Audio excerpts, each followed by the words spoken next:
El niño prodigio que desafió los límites del pensamiento humano. En una época de guerras y descubrimientos, donde la razón y la fe chocaban con furia, nació un genio que desafiaría los límites del pensamiento humano. Un niño prodigio, un matemático visionario, un inventor adelantado a su tiempo y, finalmente, un filósofo marcado por la angustia existencial. Este niño extraordinario vino al mundo el 19 de junio de 1623 en una tranquila ciudad, en medio de una Francia convulsa donde el arte, la ciencia y la religión se entrelazaban en un baile perpetuo de descubrimientos y conflictos. Su padre, un magistrado con una mente analítica y una curiosidad insaciable, y su madre, una mujer de espíritu amable pero de salud frágil, crearon un hogar impregnado de amor por el conocimiento. Desde muy pequeño, este niño mostró señales de una inteligencia fuera de lo común. No era un niño ordinario que se conformaba con los juegos infantiles de la época. Su mente parecía estar siempre en otro lugar, atrapada en un torbellino de preguntas. A menudo se le encontraba observando atentamente los objetos que lo rodeaban, preguntándose por qué caían al suelo y no flotaban en el aire, o por qué las sombras cambiaban de forma a lo largo del día. A los 3 años, sus balbuceos se convirtieron en frases sorprendentemente estructuradas, y antes de los 5 ya formulaba preguntas que desafiaban la paciencia de los adultos. Pero su niñez no estuvo exenta de dificultades.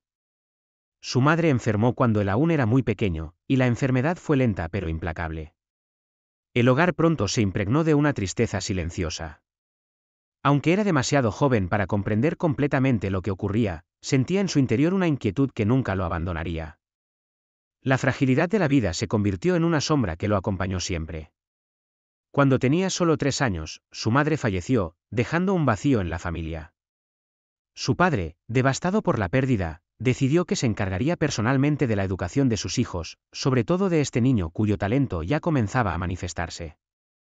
A pesar del dolor de la ausencia materna, la mente del niño no dejó de florecer. A medida que crecía, su curiosidad se volvía más intensa. Su padre, al notar su prodigiosa capacidad intelectual, decidió educarlo en casa. Creía que la educación convencional limitaría su creatividad y prefirió instruirlo en un ambiente libre donde pudiera explorar el conocimiento sin restricciones. Sin embargo, su padre tenía una extraña regla: prohibió a su hijo estudiar matemáticas hasta que tuviera la edad suficiente para comprenderlas adecuadamente.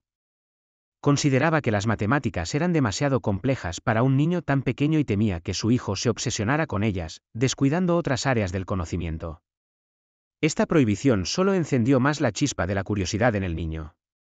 Como si las matemáticas fueran un tesoro prohibido, se dedicó en secreto a desentrañar sus misterios.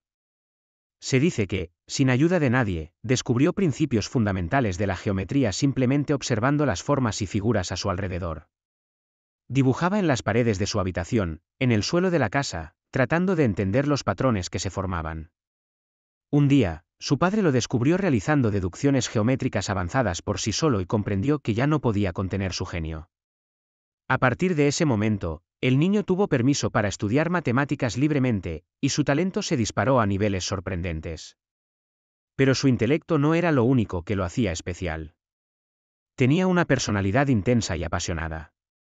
Era un niño reservado, de pocas palabras, pero cuando hablaba, lo hacía con una claridad que dejaba a los adultos sin respuesta. No se conformaba con explicaciones superficiales, necesitaba comprender la esencia de cada cosa. A veces, esta necesidad de precisión lo volvía impaciente e incluso hosco. Su mente funcionaba a una velocidad que los demás no podían seguir, lo que lo llevaba a momentos de frustración cuando no encontraba interlocutores a su altura. Sin embargo, también era un niño profundamente sensible. La pérdida de su madre lo había marcado, y aunque no siempre hablaba de sus sentimientos, su mirada lo decía todo. En las noches, cuando la casa quedaba en silencio, se le veía sentado junto a una ventana, observando las estrellas con una melancolía impropia de su edad. La muerte había sido su primer gran enigma, un misterio que no podía resolver con números ni ecuaciones. Aunque su mente estaba diseñada para la lógica, su corazón latía con una intensidad que lo hacía cuestionarse el sentido de la vida desde muy pequeño. En aquellos primeros años, antes de que la fama y la enfermedad tocaran su puerta, este niño era simplemente un prodigio atrapado en un mundo que aún no estaba listo para comprenderlo del todo. Criado entre números y reflexiones, su vida estaba a punto de dar un giro radical con la mudanza a París en 1632. Con apenas 9 años, dejaba atrás su ciudad natal para sumergirse en el bullicio de la capital francesa. Su padre había tomado la decisión de trasladarse tras la muerte de su esposa, buscando nuevas oportunidades tanto para su carrera como magistrado como para la educación de sus hijos. París era un mundo nuevo y vibrante, un lugar donde la ciencia, la filosofía y las artes florecían, y donde las mentes más brillantes de la época se reunían en tertulias y academias. Desde el principio, su padre supo que su hijo no era como los demás. Mientras otros niños de su edad se distraían con juegos y travesuras, este niño mostraba una curiosidad insaciable. Observaba el mundo con una intensidad inusual, como si cada fenómeno, cada sombra proyectada por la luz de una vela, cada gota de agua deslizándose por una superficie, tuviera un secreto que él estaba destinado a descubrir. Por ello, su padre tomó la decisión de educarlo en casa. No confiaba en que las escuelas convencionales pudieran estar a la altura de la mente excepcional de su hijo. El método de enseñanza de su padre era poco ortodoxo pero brillante. Creía que el aprendizaje debía basarse en la experimentación y el razonamiento más que en la simple memorización. Así, la educación del niño se convirtió en un juego intelectual. Los libros eran importantes, pero aún más lo era la observación y la deducción. Su padre lo exponía a problemas prácticos y le pedía que los resolviera sin recurrir a fórmulas preestablecidas. El niño, por su parte, absorbía cada reto con avidez. A medida que pasaban los años, se destacó cada vez más en el ámbito intelectual. A los 12 años, asistía a las reuniones del Círculo Matemático de París, donde los más grandes pensadores de la época discutían problemas científicos y filosóficos. Allí conoció a figuras como un erudito que mantenía correspondencia con los científicos más importantes de Europa. Para este erudito, el talento del niño era evidente. No era solo un niño prodigio, sino alguien cuyo pensamiento podía contribuir al avance del conocimiento. El punto culminante de este periodo llegó cuando el niño, con apenas 16 años, escribió un tratado sobre las secciones cónicas, un área de la geometría que había sido estudiada por los antiguos griegos y que seguía intrigando a los matemáticos.